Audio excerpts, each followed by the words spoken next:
OK, bonjour. Donc, on va commencer à parler du test d'hypothèse pour une moyenne. Comment tester une hypothèse? Et je vous rappelle que tout ceci est basé sur le théorème de la limite centrale, que je revois tout de suite très rapidement. Le théorème de la limite centrale dit que si on a une distribution de départ avec les paramètres mu et sigma, et que l'on prend une quantité illimitée, très grande donc, d'échantillons d'une certaine taille, comme par exemple de la taille 100, et qu'on dresse les moyennes pour chacun de ces échantillons-là,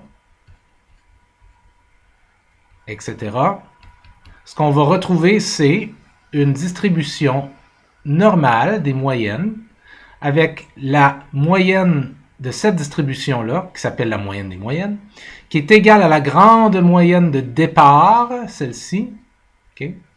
Et l'erreur type, dont on voit ici ça, donc la valeur de l'erreur type, donc la valeur de la distance de un erreur type, par exemple, hein, ce symbole-là ici, erreur type, va être égal à l'écart type de la distribution de départ divisé par la racine carrée de n ou de 100 ici. Il s'avère que ce théorème-là, parce que ça donne une distribution normale, nous permet de tester des probabilités de certaines choses.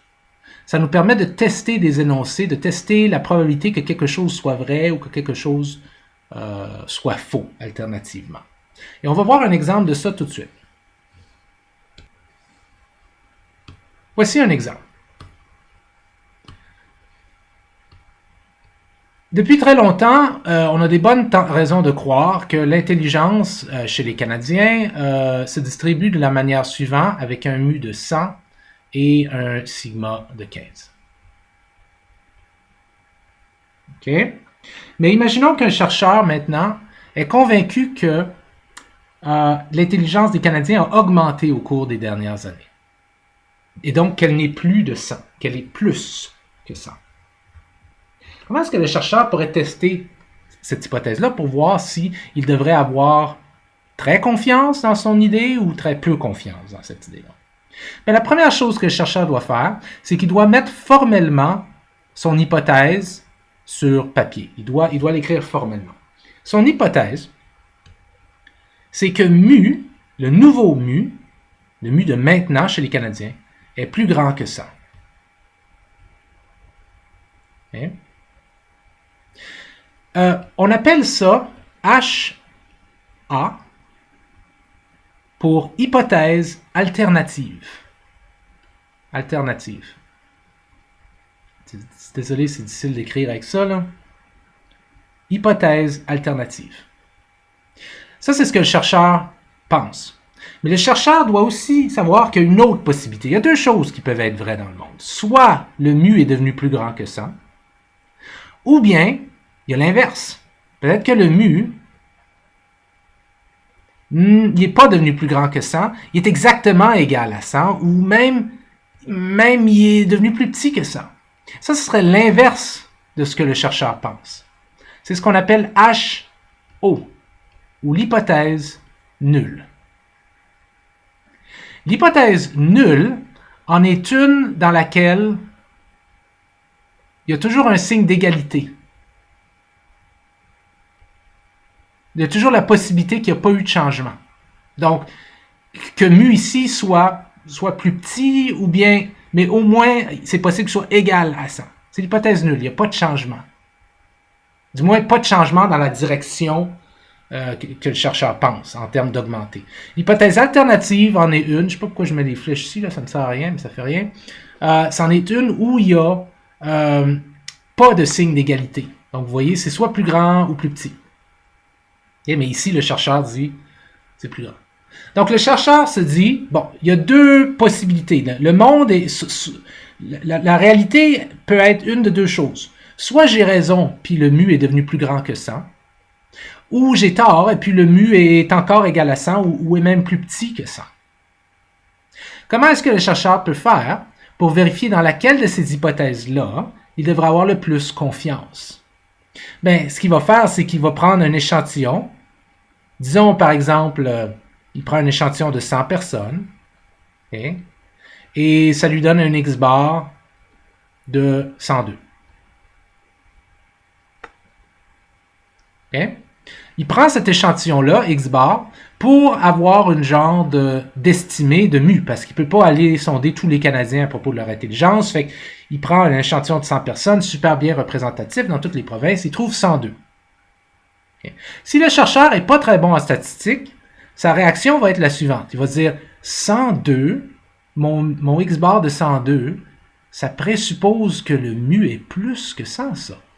Parce que mon X-bar est supposé représenter le mu, puis j'ai un bon... Tu sais, beaucoup de personnes dans mon échantillon, puis c'est un bon échantillon.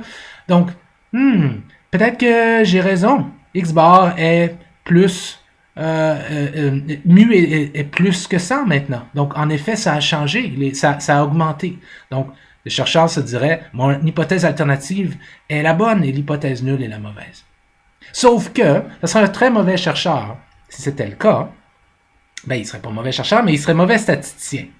Parce que, avant de faire ça, il devrait réaliser, attends une seconde, j'ai obtenu 102. 102, c'est plus que 100. Sauf que, quelles sont les chances d'obtenir 102 si mon hypothèse nulle est vraie?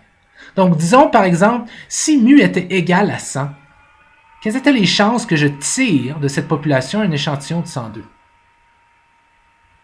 C'est toujours ce que le chercheur va faire. Retenez ça. Un test d'hypothèse, c'est on présuppose que l'hypothèse nulle est vraie et on se dit quelles sont les chances que je pige un échantillon comme ça si l'hypothèse nulle est vraie. Si les chances sont très petites, on va dire l'hypothèse nulle est probablement fausse et c'est l'alternative qui est vraie. Mais si les chances sont assez grandes, on va dire l'hypothèse nulle est probablement vraie et l'alternative ne l'est pas. Maintenant, qu'est-ce que je veux dire par si les chances sont assez petites? Okay, je viens juste de dire que le jeu du test d'hypothèse, c'est de présupposer que l'hypothèse nulle est la vraie réalité et de piger un échantillon puis de se demander quelles sont les probabilités de trouver cet échantillon-là. Puis si les probabilités sont assez quand même très rares, très petites, on va présupposer que l'hypothèse nulle est fausse. Qu'est-ce que je veux dire par très rare? Ben, en psychologie, on utilise un alpha de 0,05, pardon. Okay? Et ça, en d'autres mots, ce que ça veut dire, c'est que si on trouve qu'il y a moins de 5% de chances que je pige une moyenne de 102 à partir d'une population qui est égale à 100, s'il y a moins de 5% de chances que ça, je vais trouver que c'est trop rare et que probablement l'hypothèse nulle est fausse et que l'hypothèse alternative est la bonne. Mais si je trouve, par exemple, que j'ai 10% de chance de piger un échantillon de 102 si c'est l'hypothèse nulle qui est vraie et que mu est égal à 100, mais 10% c'est plus que 5%, je vais dire c'est pas assez rare à mon goût, l'hypothèse nulle est peut-être encore vraie. Et dans ce cas-ci, ce serait, on dirait, on n'est pas capable de rejeter l'hypothèse nulle. Et l'hypothèse alternative est probablement fausse. Donc le jeu du test d'hypothèse, okay, c'est de mettre sur papier quelle est ton hypothèse nulle, quelle est ton hypothèse alternative, et là de dire, je vais piger un échantillon, je vais calculer un X-bar, quelles sont les chances, si l'hypothèse nulle est vraie, de trouver un X-bar comme ça, et si ces chances-là sont plus basses que 5%, je vais rejeter l'hypothèse nulle, dire que c'est trop peu probable, et je vais plutôt aller avec l'hypothèse alternative. Mais si ces chances sont plus que 5%, je ne vais pas rejeter l'hypothèse nulle. Je vais à la place la garder, dire c'est l'hypothèse nulle qui doit être la vraie. Il n'y a pas assez de preuves pour l'hypothèse alternative. Donc, ce n'est pas un jeu de prouver qu'est-ce qui est vrai et qu'est-ce qui est faux.